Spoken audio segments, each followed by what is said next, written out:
నమస్కారం. తీర్థయాత్ర కార్యక్రమానికి స్వాగతం. మన భారతదేశం హైందవ రాజ్యం. ఇక్కడ దేవుళ్లే కాదు, దైవ ఉపాసకులు, దేవారాధకులు, సద్గురువులు, అవధూతల వంటి వారు కూడా వారి నిష్కామ క్రియలతో దైవ సమానులుగా పూజింపబడుతున్నారు. అలాంటి వారిలో గురు పరంపరకే ఆద్యుడైన శ్రీ దత్తాత్రేయ స్వామివారి 4వ అవతారులుగా భక్తులు విశ్వసించే మాణిక్ నగర్ శ్రీ సద్గురు మాణిక్ ప్రభు మహారాజ్ పరమ పూజ్యులు. దైవ సమానులుగా భక్తజనుల అర్చనలు అందుకుంటున్న పవిత్ర ఆరామం కర్ణాటక రాష్ట్ర బీదర్ జిల్లా హుమ్నాబాద్ సమీప మాణిక్ నగర్లో విరాజిల్లుతోంది. నేటి మన తీర్థయాత్రలో సద్గురువు మాణిక్ ప్రభు మహారాజ్ దర్శనాన్ని చేసుకుందాం.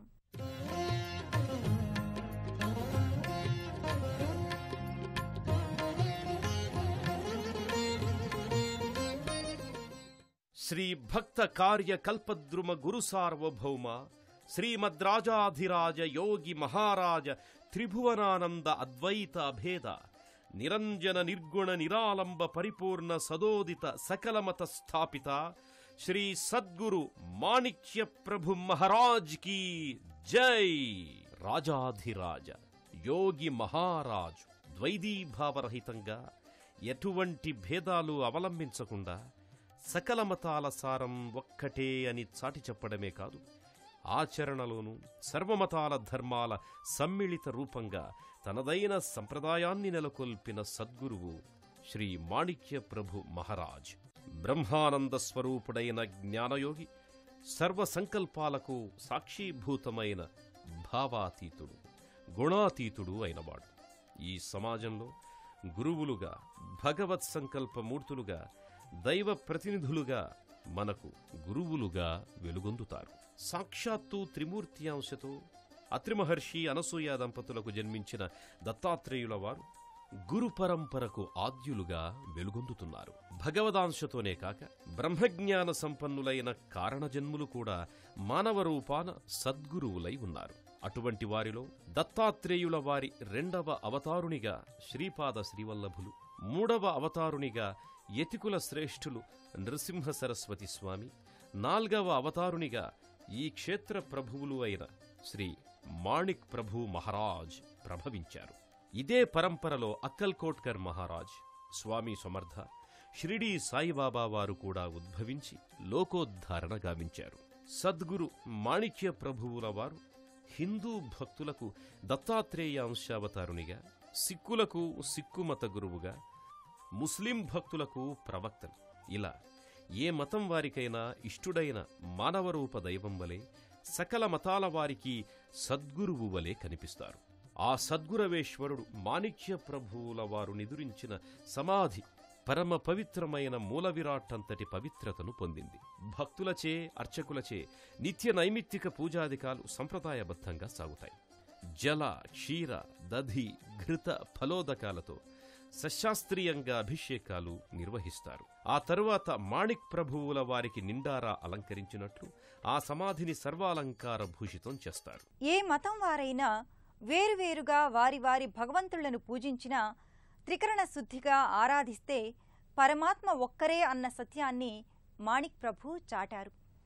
సకల మత సంప్రదాయాలకు సమన్వయ రూపంగా సకల మత సంప్రదాయాన్ని ప్రభు స్థాపించారు. అంతటి మహనీయ సద్గురువుకి జరిగే సకలోపచారాలను మనము వీక్షిద్దాం. దైవభక్త పరాయణులు, శ్రీరాముని భక్తులు అయిన మనోహర నాయక్, బయ్యమ్మ దంపతులకు శ్రీరామనవమి రోజుననే దత్తాత్రేయుల వారే కలలో కనపడి తాను స్వయంగా మీకు జన్మిస్తానని వరమిచ్చాడు. 1817 మార్గశిర శుక్ల చతుర్దశి తిథిన అనగా శ్రీ దత్తాత్రేయ జయంతి రోజుననే దత్తాంశజునిగా శ్రీ మాణిక్ ప్రభువుల వారు ఆవిర్భవించారు.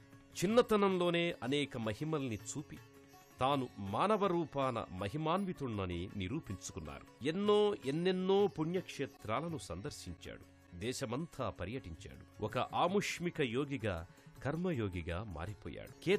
కేతకీ సంఘం వంటి ప్రాంతాలను పర్యటిస్తూ ఈ ప్రాంతానికి వచ్చారు. ఈ ప్రాంతం తన కార్యకలాపాలకు, తన ఆధ్యాత్మిక చింతనకు, తన కార్యాచరణకు యోగ్యమైనదిగా భావించి స్థిర నివాసాన్ని ఏర్పాటు చేసుకున్నారు. ఆ ప్రాంతమే నేటి మాణిక్ నగర్గా ప్రసిద్ధికెక్కింది. ఓ ప్రముఖ పర్యాటక పుణ్యతీర్థస్థలిగా ఇది రూపొందింది.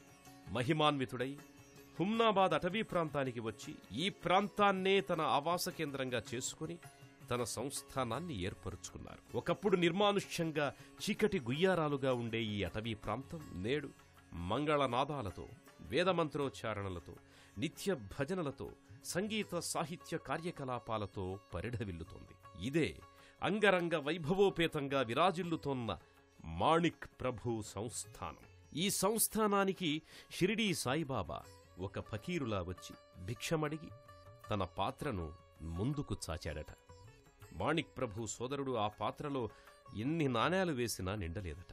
మాణిక్ ప్రభు ఆ ఫకీరును చూసి చిరునవ్వుతో ఆ పాత్రలో కొన్ని ఖర్జూర ఫలాలు, పుష్పాలు వేయగా ఆ పాత్ర నిండి దాని నిండా బంగారు నాణేలు కనిపించాయట. ఇటువంటి ఎన్నో మహిమాన్విత సంఘటనలు అనేకం జరిగాయి.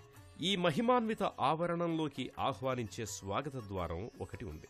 ఈ ద్వారం వద్ద నుంచే మాణిక్ ప్రభు మందిర వైభవం కనబడి భక్తులకు కనువిందు చేస్తుంది. ప్రయాణ అలసటను తీర్చి తమ ప్రభు దగ్గరకు చేరుకున్నాము అనే చక్కని భావన కలుగుతుంది.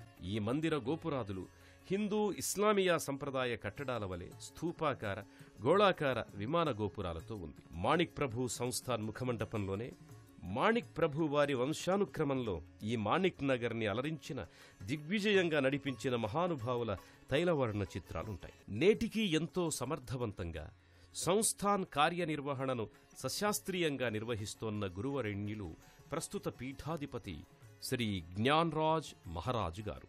వారి నిర్వహణలో మాణిక్ ప్రభు సంస్థాన్లో నిత్య నైమిత్తిక పూజాది నైవేద్య నీరాజన సేవలు, యజ్ఞయాగాది క్రతువులు దిగ్విజయంగా నిర్వహింపబడుతున్నాయి. ఎన్నో సామాజిక కార్యక్రమాలతో పాటు విద్యార్థులకు వేద విద్య, సారస్వత విద్యను అందిస్తున్నారు. ఆ ప్రాంగణంలో అఖండ వీణావాదనం నిరంతరాయంగా జరుగుతూ ఉంటుంది. ఈ ప్రాంగణంలో దేశ విదేశాల్లో పేరొందిన కళాకారులు తమ భజన కార్యక్రమాల్ని చేస్తారు. అంధ విద్యార్థులు సైతం తమ కళా ప్రక్రియలను ప్రదర్శించి గానామృతాన్ని పంచుతారు. తమ కళా ప్రక్రియల ప్రదర్శనములు ప్రత్యేక దినములలో జరుగుతుంది. శ్రీదత్త శరణం మమ అనుకుంటూ దిగంబర దిగంబర అని జపిస్తూ కొలుచుకునే దత్తాత్రేయుల వారి కోవిల ఎక్కడ ఉన్నా, ఏ కోవిలలో ఉపమందిరంగా ఉన్నా ఆ ప్రదేశం ఒక గురుపీఠంలా, మునిజన ఆశ్రమంలా భాసిల్లుతుంది. ఈ మాణిక్ ప్రభు సంస్థాన్లో కొలువై ఈ మందిరానికి కూడా అటువంటి శోభను చేకూర్చుతున్నాడు. ఈ మాణిక్ నగర్ ఆవరణలో మరో విశేషమైన అంశం ఔదుంబర వృక్షం. ఈ పవిత్ర ఔదుంబర వృక్షం మాణిక్ ప్రభు ఈ ప్రదేశంలోకి రాకమునుపు నుంచే ఉందని ఇక్కడి వారు చెబుతారు. ఔదుంబర వృక్షంగా ఆధ్యాత్మిక నామంతో పిలిచే ఈ మేడి చెట్టు త్రిమూర్తుల స్వరూపుడైన త్రిముఖ దత్తాత్రేయ స్వామి వారు ఆవాసముండే పవిత్ర వృక్షం. ఆ దత్తాత్రేయుల వారి చతుర్థావతారుడైన శ్రీ మాణిక్ ప్రభు మహారాజు వారి గర్భాలయం దాపుననే ఈ దత్తాత్రేయుల వారి ఉపమందిరం నెలకొని ఉంది. గర్భాలయంలో మాణిక్ ప్రభుని దర్శించుకున్న భక్తజనం ఈ దత్తాత్రేయ ఉపమందిరానికి వస్తారు. పాలరాతి మూర్తిగా ఉన్న దత్తాత్రేయ స్వామి పసుపు వర్ణ ధోవతి ధరించి ఆకుపచ్చని పైపంచను అలంకరించుకుని నిండైన దర్శనాన్నిస్తున్నాడు. దత్తదేవుడి 3 తలలు త్రిమూర్తుల స్వరూపాలే కాదు, మువ్వురి రూప సంప్రదాయాల్ని పాటిస్తున్నాయి. బ్రహ్మముఖాన అలరించే ద్విపుండ్రాలు, విష్ణువదనాన దిద్దే ఊర్ధ్వపుండ్రాలు, శివుని మోమున కనిపించే త్రిపుండ్రాలు, త్రిమూర్తుల సిగముడులతో ఈ దత్తుల వారి ముఖారవిందం వెలుగొందుతోంది. 6 చేతులలో బ్రహ్మచేతి లేఖరి, శివుని త్రిశూల డమరుకాలు, విష్ణు హస్తాభరణాలైన శంఖ చక్ర గదలు, రుద్రాక్షమాల, కమండలం అమరి ఉన్నాయి. కన్నడ భక్తులే కాదు, ఏ ప్రాంతం వారైనా సరే ఈ మాణిక్ నగర్ మాణిక్ ప్రభు మహారాజుని దర్శించుకోవడానికి వచ్చిన వారంతా ఈ భవునికి అభిషేకాది అర్చనలు చేసి శివశివ భవభవ అని వేడుకుంటారు. ఇక్కడ శివయ్య సర్వేశ్వర మహదేవుగా కొలువై భక్తుల నీరాజనాలు అందుకుంటున్నాడు. సద్గురు మాణిక్ ప్రభు మహారాజు దర్శనానికై పలు ప్రాంతాల నుంచి వచ్చిన భక్తులకు పరమేశ్వరుని దర్శనం కూడా లభించడం ఓ వరంగా తీర్థయాత్రికులు భావిస్తారు. అభిషేక ప్రియుడైన పరమశివునికి చెంబుడు గంగను పోసి శివశివ అంటే సంతసించి వరాలు ప్రసాదిస్తాడు. స్తోత్రాభిలాషుడు కూడా అయిన ఈ పార్వతీపతి హర హర మహాదేవ శంభో శంకర అని ఆర్తిగా వేడుకుంటే చాలు శరవేగమే కనికరిస్తాడు. అటువంటి భోళా శంకరుడు ఈ మాణిక్ నగర్ మాణిక్ ప్రభు సంస్థాన్లో లింగరూపునిగా కొలువై ఉన్నాడు. భయాలను తొలగించి అభయాలను వసంగే దేవుడు ఆంజనేయ స్వామి. ఆ స్వామి తన స్వామి అయిన శ్రీరాముడు ఉండే తావులలోనే కాక అనేక దేవాలయాలలోనూ కొలువై భక్తులను రక్షిస్తుంటాడు. తన రాముని ప్రతినిధిగా భక్తజన సేవా తత్పరునిగా ఈ మాణిక్ ప్రభు మహారాజ్ మందిరంలో కూడా కొలువై ఉన్నాడు. ఇదే మాణిక్ ప్రభు సంస్థానంలో ఉన్న మరో అపురూప దేవుడు ఆంజనేయ స్వామి. ఆ స్వామిని ఇక్కడ ముఖ్య ప్రాణమారుతిగా పిలుస్తూ కొలుచుకుంటారు. నల్లని శిలారూపుడైన ఆంజనేయ స్వామి ముకుళిత హస్తాలతో భక్తాంజనేయుడిగా మనకు దర్శనమిస్తున్నాడు. ఇదే ఆలయంలో మరో ఉపమందిరంలో శ్రీ కాలాగ్ని రుద్ర హనుమానుగా కొలువై విలక్షణమైన నామధేయంతో విలక్షణ రూపంతో దర్శనాన్ననుగ్రహిస్తున్నాడు స్వామి. నల్లని శిలామూర్తిగా కాలాగ్ని రుద్రహనుమ సింధూరవర్ణ ధోవతి ధరించి చక్కటి దర్శనాన్ని భక్తులకిస్తున్నాడు. దత్త జయంతి రోజుననే దత్తాత్రేయుని 4వ అవతారంగా అవతరించిన మహిమాన్వితుడు మాణిక్ ప్రభు మహారాజ్. సద్గురువుగా సకల మతాల సారం ఒకటేనని బోధించిన సర్వమత సహనశీలి ఈ మాణిక్ ప్రభు. ఆ సద్గురువుని చల్లని చూపులు, ఆశీస్సులు మనందరిపై ఉండాలని కోరుకుందాం. ఒకసారి దర్శించుకున్న ఏడాదికి ఒకసారి అయినా పునః దర్శన యోగాన్ని కలిగించమని మాణిక్ ప్రభుని కోరుకుందాం.